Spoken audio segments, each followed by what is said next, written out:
Hello student, last video में हमने धौलपुर विद्रोह कंप्लीट कर लिया था। अब नेक्स्ट वीडियो में हम एरिनपुरा विद्रोह से स्टार्ट करने वाले हैं और हमारी कोशिश रहेगी कि हम इस वीडियो में कंप्लीट क्रांति को कंप्लीट कर दें। सबसे फर्स्ट में हम देख सकते हैं एरिनपुरा का विद्रोह। इसकी जो डेट देखने को मिलती है वो मिलती है 21 से 23 अगस्त 1857। और इस क्रांति का जो नेतृत्व किया गया था वो किया गया था शीतल प्रसाद, मोती खां, तिलक राम या तिलक राय, इनके द्वारा इस क्रांति का नेतृत्व किया गया था। इनके द्वारा एक नारा दिया गया था जिसका नाम था चलो दिल्ली मारो फिरंगी। क्रांति का प्रारंभ करने वाला जो क्रांतिकारी था वो था पूर्वीय सैनिक। पूर्वीय सैनिक के द्वारा क्रांति की शुरुआत की गई थी और नारा दिया गया था चलो दिल्ली मारो फिरंगी। और इसका नेतृत्व शीतला प्रसाद, मोती खां, तिलक राम के द्वारा किया गया था। सबसे बेसिक में फर्स्ट में बता देता हूँ एरिनपुरा क्या थी। तो एरिनपुरा ये क्रांति के समय जोधपुर या मारवाड़ रियासत में आती थी। ये वर्तमान में पाली जिले में स्थित है। यहाँ पर क्रांति के समय जोधपुर लीजियन का मुख्यालय स्थित था एरिनपुरा के अंदर। 21 अगस्त 1857 को 90 पूर्वीय सैनिकों ने माउंट आबू सिरोही में विद्रोह कर दिया था। पूर्वीय क्रांतिकारी माउंट आबू से अंग्रेजों के निवास स्थानों पर हमला कर दिया जिससे कई अंग्रेज घायल हो गए थे। 23 अगस्त 1857 को पूर्वीय की जो क्रांतिकारी थे वो माउंट आबू से एरिनपुरा पहुँचे। माउंट आबू में उन्होंने अंग्रेज अधिकारियों को घायल करने के बाद वो माउंट आबू से निकलकर एरिनपुरा पहुँचे। और 28 अगस्त 1857 को एरिनपुरा छावनी के सैनिक शीतला प्रसाद, मोती खां के नेतृत्व में पूर्वीय क्रांतिकारियों के साथ मिलकर एरिनपुरा में विद्रोह कर दिया गया। और एरिनपुरा के जो क्रांतिकारी थे उनके द्वारा एक नारा दिया गया चलो दिल्ली मारो फिरंगी। ये नारे के साथ वो दिल्ली की ओर रवाना हो गए। वो खेरवा नामक स्थान पर रास्ते में क्रांतिकारियों की मुलाकात आहुआ के जागीर ठाकुर कुशाल सिंह चंपावत के द्वारा हुई। जो क्रांतिकारी थे दिल्ली की तरफ रवाना हो रहे थे तो उनकी मुलाकात रास्ते में खेरवा नामक स्थान पर ठाकुर कुशाल सिंह चंपावत ने की। क्रांतिकारियों के द्वारा निवेदन करने पर ठाकुर कुशाल सिंह चंपावत ने क्रांतिकारी का नेतृत्व स्वीकार कर लिया। अब यहाँ से जो एरिनपुरा की विद्रोह था उसका नेतृत्व ठाकुर कुशाल सिंह चंपावत के हाथों में आ गया था और उन्होंने इसका विद्रोह का जो नेतृत्व था वो नेतृत्व लिया। और ठाकुर कुशाल सिंह चंपावत क्रांतिकारियों को लेकर आहुआ आ गए। जहाँ के वो जागीरदार थे आहुआ के, वहाँ पे वो क्रांतिकारियों को लेकर आ गए। आहुआ के विद्रोह की यह क्रांति की योजना कामेश्वर महादेव मंदिर में बनाई गई थी। कामेश्वर महादेव मंदिर के बारे में पहले मैं बेसिक बता देता हूँ। यहीं पे कामेश्वर महादेव मंदिर ये आहुआ पाली में स्थित है अभी वर्तमान में। ये गुज्जर प्रतिहारकालीन या प्रतिहारकालीन शैली में स्थित मंदिर है। ये महामारू शैली या प्रतिहार शैली में निर्मित है। जो गुर्जर प्रतिहार राजवंश था उस समय ये मंदिर का निर्माण किया गया था। आहुआ धीरे धीरे क्रांतिकारियों का केंद्र बन गया क्योंकि ठाकुर कुशाल सिंह चंपावत के नेतृत्व में सभी क्रांतिकारियों का उन्होंने नेतृत्व आहुआ के अंदर कर लिया और इसी वजह से सभी क्रांतिकारी वहाँ पर इकट्ठा होने लग गए। इसके बाद युद्ध होता है जिसमें सबसे फर्स्ट हमें एरिनपुरा के अंदर युद्ध देखने को मिलते हैं। उसमें सबसे फर्स्ट देखने को मिलता है बिथोड़ा का युद्ध जो हुआ था 18 सितंबर 1857 को। जो ठाकुर कुशाल सिंह चंपावत और जोधपुर की सेना के मध्य हुआ था, जिसमें ठाकुर कुशाल सिंह चंपावत ने क्रांतिकारियों का नेतृत्व किया था और इस युद्ध को जीते भी थे। प्लस इसमें बात और है कि जोधपुर की जो सेना थी उसमें कौन कौन थे। तो जोधपुर की सेनापति कुशाल राज सिंघवी था, किलेदार ओनार सिंह या ओनार सिंह, राजमल लोढ़ा, अंग्रेज हितकोट, ये जोधपुर सेना के अंदर थे। और इधर क्रांतिकारी और ठाकुर कुशाल सिंह चंपावत थे। इसमें इन्होंने जोधपुर की सेना को पराजित किया और यहाँ पर जीते। और इस युद्ध में क्रांतिकारियों ने ओनार सिंह, पवार व हितकोट को मौत के घाट उतार दिया। उसके बाद सेकेंड युद्ध होता है चेलावास का युद्ध, जिसको नाम से जाना जाता है, जिसको काले गोरे का युद्ध भी कहा जाता है। यह हुआ था 18 सितंबर 1857 को। ये भी पाली जिले में स्थित है अभी वर्तमान में। इसमें भी ठाकुर कुशाल सिंह चंपावत थे एक तरफ और एक तरफ था जो राजस्थान का एजीजी था जॉर्ज पैट्रिक लॉरेंस क्रांति के समय वो, प्लस जो जोधपुर का पॉलिटिकल एजेंट था मेक मोशन या मोशन वो था इसमें। इस युद्ध में भी ठाकुर कुशाल सिंह की जीत हुई और जो एजीजे थे वो हारा गया और उसे वापस भागना पड़ा। इसके बाद इस युद्ध को काले गोरे या गोरे काले का युद्ध भी कहा जाता है। इस युद्ध में अंग्रेज अधिकारी मेक मोशन जो पॉलिटिकल एजेंट था जोधपुर का वो मारा गया। क्रांतिकारियों ने मेक मोशन का सिर धड़ से अलग करके आहुआ के किले में दरवाजे पर लटका दिया। जिस तरीके से कोटा के जो अधिकारियों क्रांतिकारियों ने उन्होंने लटकाया था, पूरे कोटा शहर में उसका सिर को घुमाया था। इसी प्रकार से इन्होंने किले के बाहर लटका दिया। एक नोट है, नोट में आउवा के विद्रोह का दमन करने के लिए गवर्नर जनरल लॉर्ड कैनिंग ने कर्नल होम्स को एक विशाल सेना के साथ देकर भेजा। जो भारत का गवर्नर जनरल था उस लॉर्ड कैनिंग, उसके द्वारा कर्नल होम्स के साथ एक विशाल सेना भेजी गई और 20 जनवरी 1858 को कर्नल होम्स व ठाकुर कुशाल सिंह चंपावत के मध्य आउवा का युद्ध लड़ा गया। ठाकुर कुशाल सिंह चंपावत आउवा के किले की रक्षा की जिम्मेदारी पृथ्वी सिंह को सौंपकर सैन्य सहायता प्राप्त करने के लिए मेवाड़ की ओर चला गया। वो चला गया पृथ्वी सिंह को छोड़कर और 22 या 24 जनवरी 1858 को आउवा के किलेदार के विश्वासघात के कारण आउवा पर कर्नल होम्स का अधिकार हो गया और इसी तरीके से क्रांतिकार यहाँ पर समाप्त होती है। और आउवा के क्रांतिकारी आसोपा के जागीरदार शिवनाथ सिंह के नेतृत्व में चलो दिल्ली मारो फिरंगी का नारा लगाते हुए दिल्ली की ओर रवाना हो गए, लेकिन नारनौल नामक स्थान पर अंग्रेज अधिकारी ब्रिगेडियर से क्रांतिकारी पराजित हो गए तथा इधर उधर चले गए। इस तरीके से जब आउवा में कर्नल होम्स के द्वारा कर्नल होम्स का युद्ध लड़ा गया पृथ्वी सिंह के मध्य, तो जब वो हार गए, कर्नल होम्स ने जब आउवा पे अधिकार कर लिया तो वहाँ पर स्थित सारे जो क्रांतिकारी थे वो सारे दिल्ली की ओर नारा लगाते हुए रवाना हुए। पर बीच रास्ते में नारनौल नामक स्थान पर अंग्रेज अधिकारी था ब्रिगेडियर, उसके द्वारा उन दोनों का मध्य युद्ध होता है और उस युद्ध में अंग्रेज अधिकारी ब्रिगेडियर के द्वारा क्रांतिकारी पराजित हो जाते हैं। उसके बाद सारे क्रांतिकारी वहाँ से इधर उधर हो जाते हैं। उसके बाद जो शिवनाथ सिंह शेखावटी क्षेत्र में लूटते हुए वापस आ गया। ठाकुर कुशाल सिंह चंपावत ने कोठारिया के जागीरदार जोध सिंह के पास जाके शरण ली। 8 अगस्त 1860 को ठाकुर कुशाल सिंह चंपावत को नीमच में आत्मसमर्पण कर दिया। उन्होंने अंग्रेजों के सामने आत्मसमर्पण कर दिया और ठाकुर कुशाल सिंह चंपावत की जांच के लिए मेजर टेलर की अध्यक्षता में टेलर आयोग का गठन किया गया। टेलर आयोग ने ठाकुर कुशाल सिंह चंपावत को निर्दोष बताते हुए 10 नवंबर 1807 को जेल से रिहा कर दिया। ठाकुर कुशाल सिंह चंपावत ने अपना शेष जीवन उदयपुर में बिताया। इस प्रकार से जो क्रांति थी वो समाप्त होती है और ठाकुर कुशाल सिंह चंपावत को भी अंग्रेज़ों के द्वारा बंदी बना लिया जाता है। उसके बाद उन्हें रिहा कर दिया जाता है और उन्होंने अपना लास्ट जीवन उदयपुर में बिताया। उसके बाद जो ठाकुर कुशाल सिंह चंपावत के जो सहयोगी थे, इससे क्वेश्चन आपको देखने को मिलते हैं, वो थे शिवनाथ सिंह जो आसोपा के जागीरदार थे, बिशन सिंह गूलर के, अजीत सिंह आलनियावास, पृथ्वी सिंह लांबिया के, जोध सिंह कोठारिया के और रावत केसरी सिंह सलूम्बर के। ये जागीरदार थे जिनके द्वारा ठाकुर कुशाल सिंह चंपावत को सहायता प्रदान की गई थी।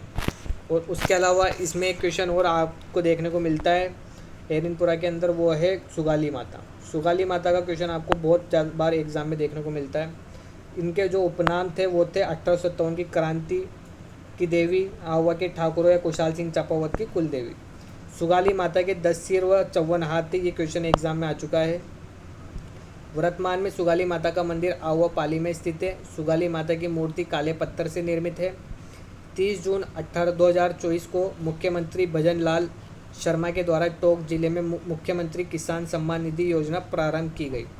ये करंट से रिलेटेड था, 30 जनवरी है ये, तो वो मैंने इसको यहीं पे ऐड करवा दिया। इस तरीके से जो क्रांति थी एरिनपुरा की वो समाप्त होती है।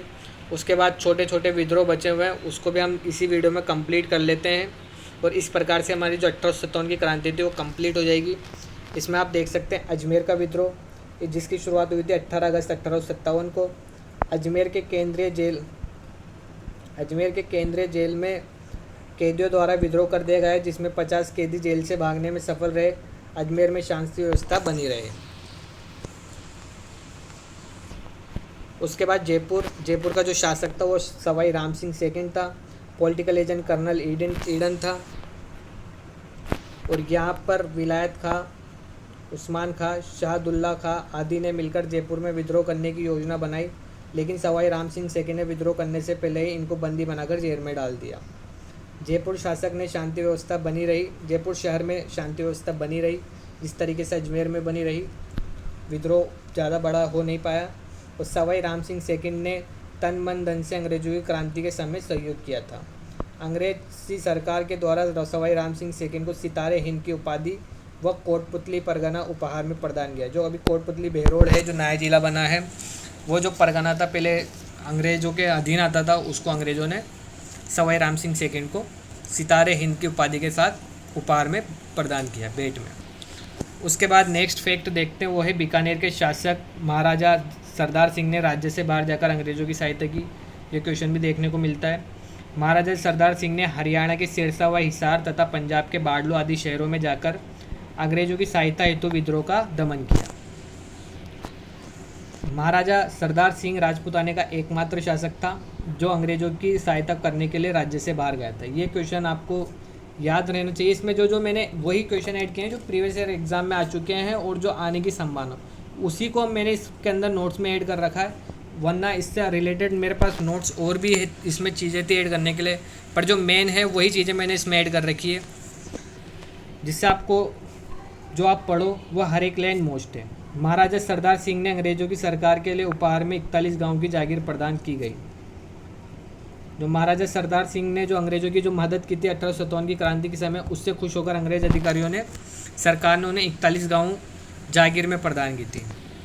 इसके अलावा अंग्रेज़ी सरकार ने जैसलमेर के शासक महाराजा रणजीत सिंह को 2000 रुपये का नगद पुरस्कार प्रदान किया था। इन्होंने भी सहायता की थी। झालावाड़ के शासक पृथ्वी सिंह को सहायता करने के कारण अंग्रेज़ी सरकार ने उन्हें 1 वर्ष का खिराज माफ़ कर दिया। जो टैक्स देना रहता है अंग्रेज़ी सरकार को, वो टैक्स अंग्रेज़ों ने पृथ्वी सिंह का माफ़ कर दिया था 1 साल का। उसके बाद इस तरीके से क्रांति समाप्त होती है। उसके अलावा एक प्रमुख व्यक्तित्व क्रांति में जो देखने को मिलता है वो थे अमरचंद भाटिया। अमरचंद जो भाटिया थे, उनका जन्म स्थान बीकानेर में था। इनको 1857 की क्रांति का भामाशाह या राजस्थान का मंगल पांडे के नाम से भी जाना जाता है। इनकी जो उपाधि थी वो थी नगर सेठ की। ये ग्वालियर में व्यापार का कार्य करते थे। इसने क्रांति के समय झांसी की रानी लक्ष्मीबाई व तात्या टोपे को धन देकर आर्थिक सहायता प्रदान की थी। जिस तरीके से भामाशाह ने महाराणा प्रताप को आर्थिक सहायता प्रदान की थी मुगलों के खिलाफ लड़ने में, उसी प्रकार से अमरचंद भाटिया ने भी झांसी की रानी लक्ष्मीबाई व तात्या टोपे को धन देकर, वो क्रांतिकारियों की सहायता धन देकर की थी, इसलिए इन्हें 1857 की क्रांति का भामाशाह कहा जाता है। उसके बाद दूसरा में देखने को मिलते हैं तात्या टोपे। तात्या टोपे ये क्रांति के समय राजस्थान में 2 बार आए थे। ये क्वेश्चन आता है एग्जाम में। प्रथम बार 8 अगस्त 1857 को मांडलगढ़ भीलवाड़ा में, दूसरी बार सितंबर 1857 को बांसवाड़ा में आए थे। उसके बाद एक युद्ध लड़ा गया था तात्या टोपे और रॉबर्ट्स के मध्य, जिसको कुहाड़ा या कुहाड़ का युद्ध कहा जाता है, जो 9 अगस्त 1857 को लड़ा गया। यह कोठारी नदी के किनारे पर स्थित लड़ा गया था, जो भीलवाड़ा में स्थित है कोठारी नदी, उसके किनारे पर लड़ा गया था। इसमें तात्या टोपे और रॉबर्ट्स दोनों की सेना आमने सामने थी, जिसमें रॉबर्ट्स जीतता है और तात्या टोपे की हार होती है। इस युद्ध की में पराजित होने के बाद में तात्या टोपे कोठारिया की ओर चला गया। तात्या टोपे ने नाथद्वारा में भगवान श्री नाथ जी के दर्शन किए। तात्या टोपे की कोठारिया के जागीरदार जोध सिंह ने आर्थिक सहायता व सैन्य सहायता की। झालावाड़ के शासक पृथ्वी सिंह ने तात्या टोपे के विरुद्ध लड़ने के लिए रलायता नामक स्थान पर अपनी सेना को भेजा, जिसकी गोपाल बटालियन को छोड़कर बाकी सभी ने लड़ने से मना कर दिया था। तात्या टोपे ने झालावाड़ की राजधानी झालरापाटन पर अधिकार कर लिया था तथा पृथ्वी सिंह से 5 लाख रुपए लेकर नरवर की ओर चला गया। जो तात्या टोपे थे और जो झालावाड़ के जो शासक थे पृथ्वी सिंह, उन दोनों के मध्य युद्ध होता है और जो तात्या टोपे हैं उनके द्वारा झालावाड़ की जो राजधानी झालरापाटन उस पर अधिकार कर लिया जाता है और 5 लाख रुपए की मांग की जाती है पृथ्वी सिंह के द्वारा। और पृथ्वी सिंह जब ये 5 लाख रुपए देने को राजी हो जाता है और जब 5 लाख रुपए लेके नरवर की ओर रवाना हो जाते हैं। तात्या टोपे ने राजपूताने की जैसलमेर रियासत को छोड़कर सभी रियासतों में सहायता प्रदान करने का प्रयास किया था। ये क्वेश्चन भी देखने को मिलता है कि किस रियासत के छोड़कर सभी रियासतों में तात्या टोपे गए थे, तो वो थी जैसलमेर रियासत, जहाँ पे वो नहीं गए, बाकी सभी रियासतों पे गए थे। तात्या टोपे की सहायता करने वाले राजपूताने के प्रमुख जागीरदार ये थे, जिसमें 3 जागीरदार आते हैं। जोध सिंह जो कोठारिया के थे, जिन्होंने सर्वाधिक सहायता की। रावत केसरी सिंह जो सलूम्बर के थे। नासिर मोहम्मद जो टोक के थे। उसके बाद युद्ध होता है एक बडलू का युद्ध, जो मेन है, आता है एग्जाम में, कई बार एग्जाम में देखने को मिलता है। वो है ये युद्ध 1857 की क्रांति के समय आसोप के जागीरदार शिवराज सिंह व जोधपुर के शासक तखत सिंह के मध्य लड़ा गया था। उसके बाद मेजर पिटार ने 1870 की क्रांति के समय ये कहा था, इन्होंने कहा था कि यदि राजपूताने की क्रांति दिल्ली न जाकर अजमेर पर अधिकार कर लेते तो राजपूताने का एक भी शासक अंग्रेजों का सहयोग नहीं करता,